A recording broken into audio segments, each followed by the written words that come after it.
ભાવનગર શહેરમાંથી એક અત્યંત હૃદયદ્રાવક ઘટના સામે આવી, જેમાં એક ફોરેસ્ટ અધિકારી પતિએ પોતાની જ પત્ની અને બાળકોની હત્યા કરી તેમના મૃતદેહને પોતાના સરકારી ક્વાર્ટરની પાછળ દાટી દીધા હોવાનું પોલીસ તપાસમાં ખુલાસો થયો.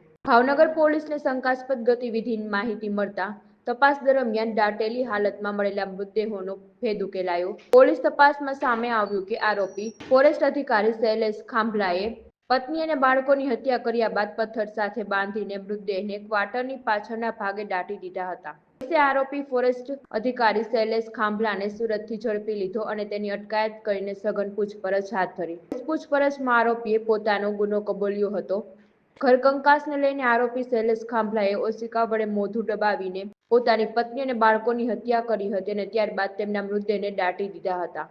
જે ટ્રિપલ મર્ડરનો જે કેસ હતો એમાં કાલે સાંજે જે છે ભરતનગર પોલીસ સ્ટેશનમાં એક સરકાર તરફે ફરિયાદ બીએનએસની કલમ 103, 238, 240 મુજબ કરવામાં આવેલ છે.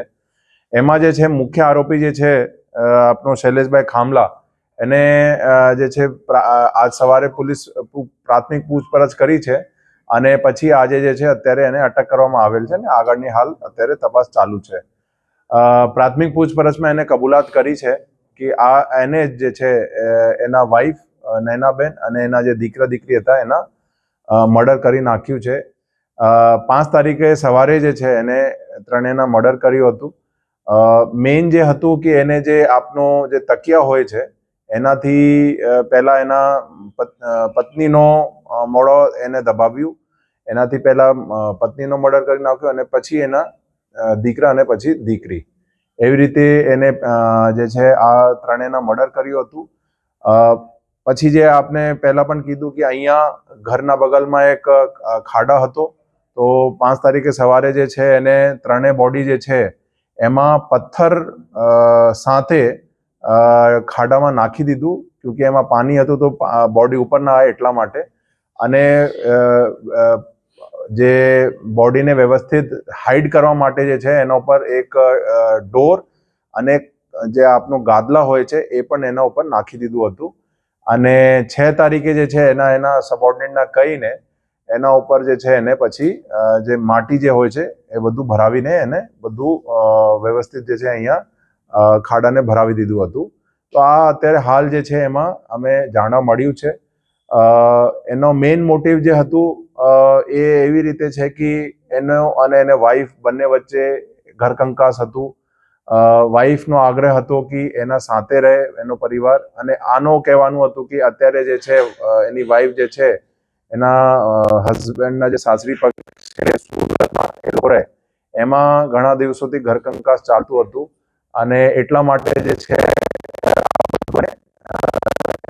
એના મર્ડર કર્યું હતું. એમાં એક મેઇન જે વસ્તુ જાણવા છે કે એને જે ખાડા જે છે 1 તારીખે જ 1 અથવા 2 તારીખે 2 નવેમ્બર જ એના સબોર્ડિનેટને કહીને ખાડા કરાવી લીધું હતું. તો એક પ્લાનિંગની પણ એક એંગલ જે છે એમાં છે, અમે લોકો એમાં તપાસ કરી રહ્યા છે. પછી મર્ડર થયું, બોડી એને ખાડામાં નાખી દીધું, એના ઉપર ગાદલા નાખી દીધું. પછી એવું હતું કે એને વાઈફના મોબાઈલમાંથી એક મેસેજ પણ કર્યું કે વાઈફ જે છે એવી રીતે કે વાઈફ જે છે કોઈ બીજા જોડે રહેવા માટે જાવે છે. તો એક બિલકુલ પોલીસને અને એના પરિવારને એક ખોટી ડાયરેક્શનમાં મોકલવા માટે એ બધું જે છે એને એવી રીતે મેસેજ કર્યું હતું. અને ખાસ મેસેજ એવું નથી હતું કે કોઈને એકચ્યુઅલીમાં સેન્ડ થયું. એરપ્લેન મોડમાં મેસેજ કર્યું તો કોઈને સેન્ડ નથી થયું, તો ફક્ત એ જે છે એક મિસડાયરેક્શન જેવું એક હતું. એક પ્લાનિંગના એંગલ આવે છે. પછી એના ઘણા બધા જે એક્ટિવિટીઝ મર્ડર પછીનો શંકાસ્પદ હતું. પોતે જે છે એ પોલીસ પાસે એને ફરિયાદ કરી, બટ એટલું કોઈના પરિવારમાં એની વાઈફ, એના દીકરા દીકરી ગાયબ થાય, જેટલું લાગણી હોવું જોઈએ, જેટલું એગ્રેશન હોવું જોઈએ કે નહીં મને જોઈએ એને કોઈ પણ રીતે આપ ગોતી લો, એનામાં એ મિસિંગ હતું. એ પણ એક બહુ શંકાસ્પદ વસ્તુ છે. અને પછી જે છે અમે હાલ જે પૂછપરછ કરી એને અત્યારે સુધીમાં અમને કોઈ જોયું નથી કે એને 1% ગિલ્ટ હોય. તો એક આપને કહી શકાય કે આ જે છે ત્રણેયના એને કોલ્ડ બ્લડેડ જે છે મર્ડર કર્યું હતું. હાલ અત્યારે એવી કોઈ હકીકત નથી, બટ તપાસ ચાલુ છે. જે પણ હશે આગળની તપાસમાં અમે ખબર પડી જશે. ખાડા એક જ હતા. હા, 3 બોડી માટે. અને જે કીધું એની વાઈફ જે છે લગભગ 27 ઓક્ટોબરે આવી હતી. દીકરા દીકરીનો સ્કૂલનો રજાનો દિવસો હતો તો એમાં આવી હતી અહીંયા. અને ખાડા જે છે લગભગ 1 અથવા તો 2 નવેમ્બરે એને કરાવ્યું હતું. એસીએફ જે છે એને જિલ્લા પોલીસે એની ધરપકડ કરી છે અને એને અટક કરી લીધું છે અને હાલ અત્યારે એની આગળની પૂછપરછ ચાલુ છે.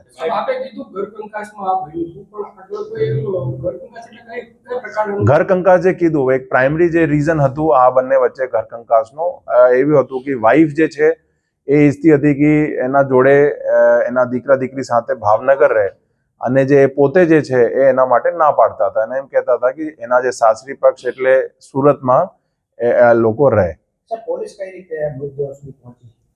એમાં જે છે અમે એક તો ટેકનિકલ એનાલિસિસથી અને પછી જે અમને ઊંડી જ આવીને પૂછપરછ કરી, ખાસ કરીને એમાં જે આજુબાજુના જે એના ફોરેસ્ટના અધિકારીઓ છે, જે કર્મચારીઓ, એની પૂછપરછમાં એ બધું લીડ મળી. એમાં ખાસ કામગીરી જે છે અમારી એલસીબી ટીમ PIAR વાળા અને PD ઝાલાની હતી. આથી અમે લીડ મળી કે એમાં એ લોકો એક શક્યતા છે કે આ ત્રણેયના મર્ડર થયું અને એને બોડી જે છે ઘર બાજુ જે ખાડા કરાવ્યો હતો એને અહીંયા હાઇડ કર્યું હોય એવું. સાહેબ, આ તમને અગાઉ મળવા આવ્યો તેના આગેવાનો આવ્યો તે પહેલા આપને મળવા આવ્યા હતા કે ભાઈ મારી તપાસ ન કરતા એ આપને મળવા આવેલો છે? હા, એ મળવા માટે આવ્યા હતા મારા પાસે. અને એક મને પણ એવું પહેલા વખત લાગ્યું કે પોતે એક તો કોઈ રેફરન્સથી મારા પાસે આવે છે. પછી અમને કીધું કે અમે બેસ્ટ તમારા માટે મહેનત કરશું, તમારી બેસ્ટ ટીમ લગાડશું. તો એને કીધું કે ના સાહેબ, અત્યારે રહેવા દો, અત્યારે હોલ્ડ કરો, હું મારા લેવલે ટ્રાય કરું છું. 2-3 દિવસ પછી અગર મને લાગશે કે મદદની જરૂરિયાત છે તો આપને કોન્ટેક્ટ કરશું. બટ એના આગળથી ના મારા ઉપર ના મારા અધિકારી ઉપર કોઈ કોલ આવ્યો. નહીં, જાનવા જોગ એમાં જાનવા જોગની જોગવાઈ છે. જાનવા જોગ લેવાઈ હતી અને એમાં ભરતનગર પોલીસ સ્ટેશન અને LCBની ટીમ જે છે બધી મહેનત કરતી હતી અને આ લોકોની મહેનતના કારણે જે છે ડિટેક્ટ થયું છે. આ બધું જે અત્યારે અમને આરોપીને હાલ અત્યારે જે છે અટક કર્યું છે અને એની પ્રાથમિક પૂછપરછ છે. એની વધુમાં વધુ પૂછપરછ કરવામાં આવશે. જે પણ એંગલ હશે એ અમે એમાં તપાસ કરશું. પોલીસ એટલા માટે બની કે ફરિયાદ જે છે વ્યવસ્થિત થઈ શકે છે. એમાં જે અમારા પોલીસ જે છે, જે અમારા જે જાનવા જોગ લીધી, એના જે તપાસનીશ અધિકારી છે એને બધી ડિટેલની ખબર છે. તો વિગતવાર અને વ્યવસ્થિત એક ફરિયાદ થાય અને અમે સ્ટ્રોંગ એક કેસ બને એટલા માટે પોલીસ ફરિયાદ લીધી છે. હા, એવું એક પ્રાથમિક છે. આમ ઘણા દિવસ સુધી બોડી અંદર હતી તો થોડી જે એક શું કહો ડિસ્પોઝ થઈ ગઈ હતી. તો બટ એમાં પ્રાથમિક એકાદમાં એવું હતું જે આપ કહો છો કે એવું પુરવાર થાય છે કે બોડી કોઈ મોડા દબાવીને થી એની મર્ડર કર્યું હોય એવું આવે છે. अब એ જે છે અત્યારે તપાસનો વિષય છે. બટ હાલ પૂરતો એ કહે છે કે એને એક પ્લાનિંગ હતું કે આ બધાને પૂરી દે અને આ બધું જે છે અત્યારે હાલ તપાસનો વિષય છે કે બાળકોને પણ કેમ એને જે છે એના મર્ડર કરી નાખ્યું. બટ એ બધું તપાસમાં જે છે ડિટેલ આવશે. અત્યારે એવી કોઈ હકીકત નથી અમારા પાસે. હા, એને એક પછી એક. પહેલા એના વાઈફનો મર્ડર કર્યું, પછી જે છે એના દીકરી અને પછી દીકરા અને પછી દીકરી. છેલ્લા 10 દિવસમાં એવું હતું કે એને 5 તારીખે એને મર્ડર કર્યું, પછી સવારે જે છે એને બોડી નાખી દીધી ખાડામાં. પછી એને એના કોઈ નોકરી મુજબ જે છે હતું કે એને કંઈ ફિલ્ડ વિઝિટ કરવી હતી, એ બધું કર્યું. 6 તારીખે સવારે જે છે એને અહીંયા બોડી જે હતી એના ઉપર એ બધું માટી આટી પુરાવીને એને બધું એ બધું એને પ્લેન કરી લીધું હતું. પછી જે છે 2-3 દિવસ એને પછી એના પરિવારજનોને કીધું કે આ લોકો મિસિંગ છે. પછી 7 તારીખે પોલીસને જાણ કરી અને પછી જે છે થોડા દિવસો અહીંયા હતા. પછી એ છેલ્લા 4-5 દિવસથી સુરત હતા.